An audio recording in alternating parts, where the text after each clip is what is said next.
Hello, it is Monday, and gosh, I hope everyone had a beautiful holiday weekend. It is a beautiful sunny day here, and I have just had a lot of thoughts this last week. I had so much come up over the weekend. I started a new group called For the Love of Dragons, and as some of you may know, I wrote a book 9 years ago called The Dragon Within that involves working with the energies of dragons and how to incorporate that in your life, how to wake up that part of you.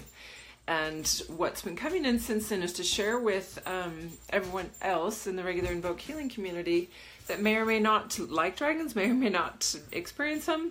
And so that group is really specifically for people that just love dragons. But what it brought up for me was starting to think about experiences, because I shared a story Thursday morning of how the dragon energies started showing up in my world and in my life, and eventually led to bringing the book through.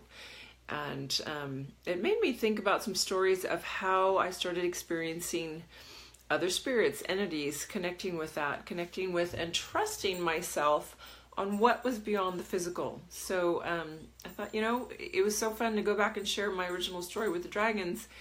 Let's share some beginning information of how I started getting in touch with energy and really starting to trust myself, because you guys out there too are having these experiences. You're wanting to expand into it, or maybe you're having experiences happen and you're scared of going into it because you don't know what else is out there. And for me, in really opening all of my extrasensory perceptions, involved growing that confidence in myself that it was real, that what I was experiencing, the information I was getting, was actually accurate. Hi Jen, nice to see you. So I was blessed with someone in my life, as I shared in the group in For the Love of Dragons. A woman came into my life who could actually see auric fields, and so she helped me start practicing with seeing color or perceiving color around me, and she could validate it for me.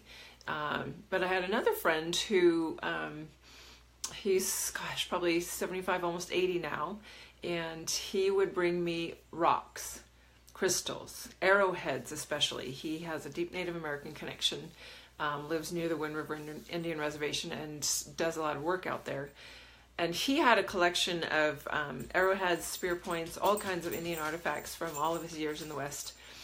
And because he knew and could recognize the gifts within me, he started bringing them to me and asking me to hold them and tell their story. And at first I was like, what do you mean?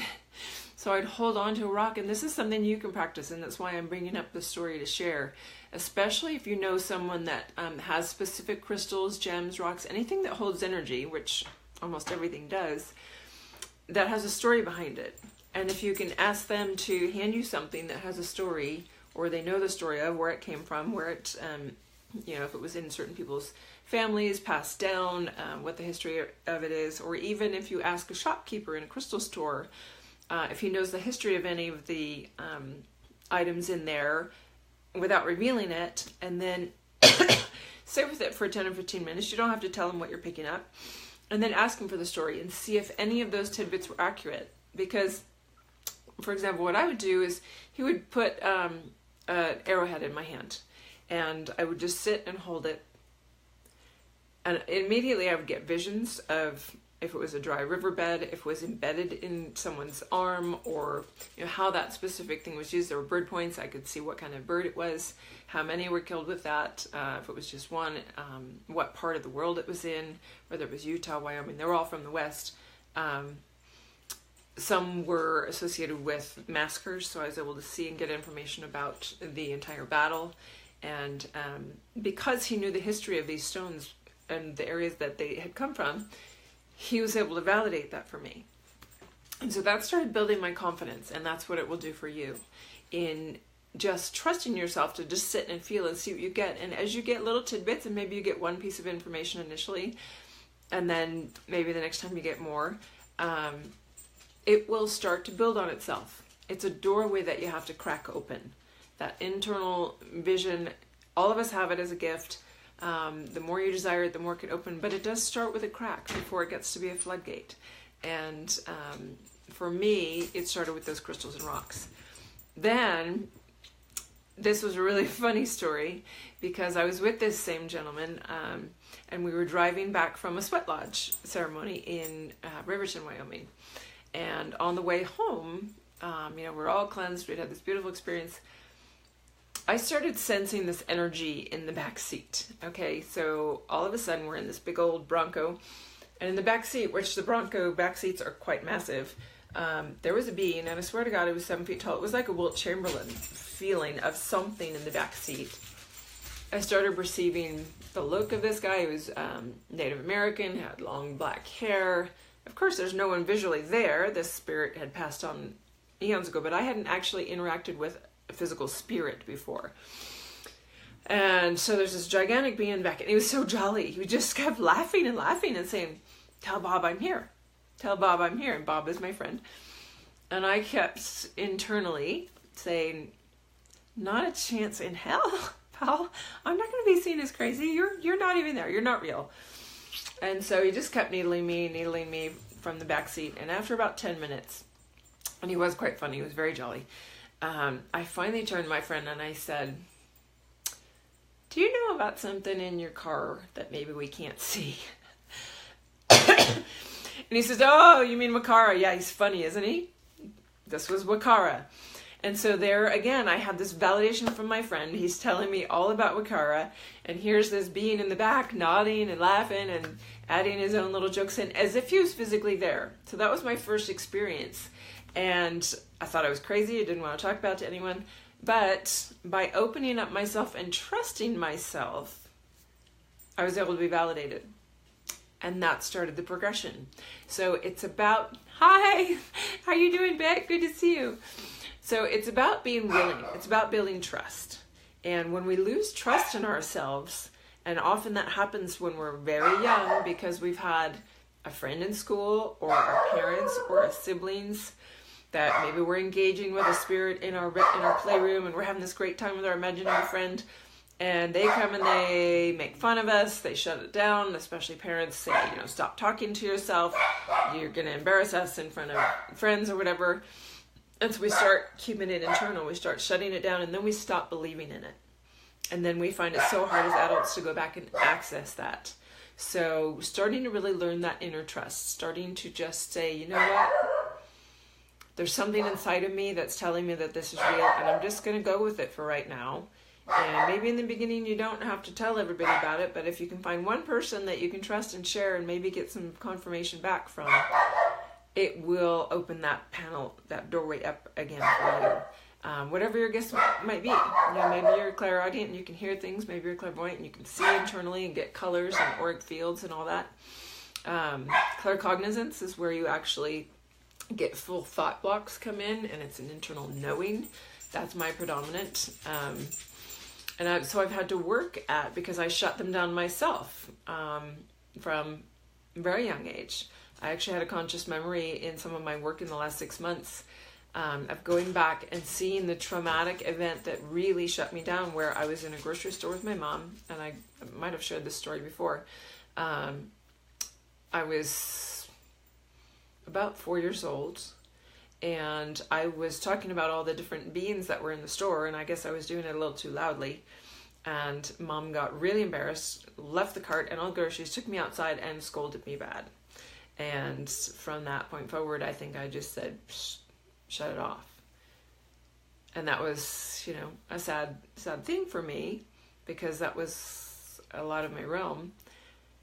And what it's done now as an adult, as I've gone into this and known my soul's calling, my guides and guardians of my soul have longed to be in service to spirit, have longed to help open that up for people and share it. And so having certain gifts reawaken, like the claircognizance, but because the visual aspect was so traumatized by having someone scold me dramatically for that, it's really taken a fight for me to get back the visual aspect of seeing colors, seeing beings, and for years, but with the claircognizance, I can actually describe beings, or like the dragons, or something that in detail where it could be drawn, but it's from a knowing place rather than a seeing place.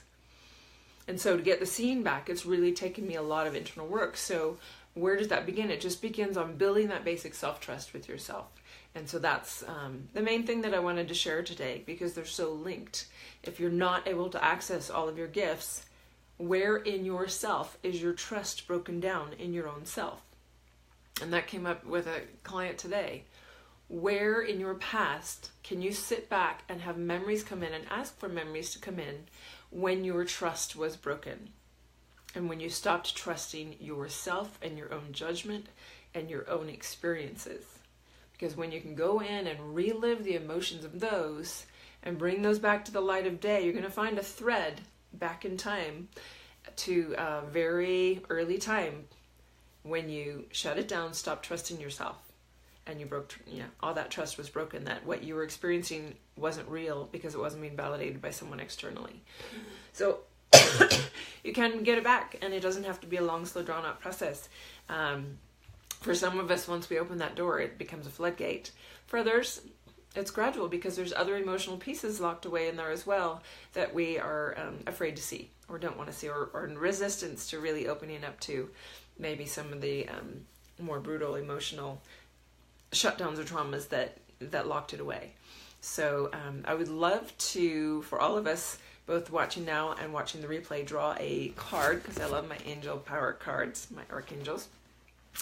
And I'm just going to draw a card holding the thought in mind for everyone that's going to be watching this video of what their key is to start trusting themselves again. So let's tune into that and see what the archangels have to say for us. So what is their key for everyone watching this, including myself today, to start trusting themselves again? And we have the Seven of Michael. There's a better course of action available to you. Working alone may not be the best answer. Review all the details. And it's a beautiful Seven of Michael, and there's someone with him in the woods. And I just feel like that's exactly what we were talking about. And I know the card's backwards for you, but getting that external validation. Don't take just you. There's action available to you by not working alone anymore. Ask for that validation. Find a friend, find a shopkeeper, find someone who may know the story of some relics, or may know some of your stories. Maybe someone in your family can help you remember odd things you did as a child that maybe helped get it shut down. But for me, the ticket was friends around me that either could see beyond what I couldn't, and helped bring me out of that shell, helped give me exercises of, okay, tell me what color that guy is. Tell me what color that stone is emanating at, trying to see auric fields, or the stones and the arrowheads, if you have objects like that, or you can get to a shopkeeper. Working with others is going to be helpful, because it's going to help you build that trust and validate yourself again and open up to more and more. So that said, I would love to invite any of you that are fans of dragons, because that is my new group. I'm going to keep doing the blocks, breakthroughs, and miracles, and my weekly things here on Invoke Healing. But I'm also going to be doing lives regularly, sharing stuff about the dragons. And so if you love them, if you even just love their artwork, have always had a thing for them but don't know why, maybe there's something deeper there, and you can come explore and just follow the leads in the group for the love of dragons. We'd love to have you join us there.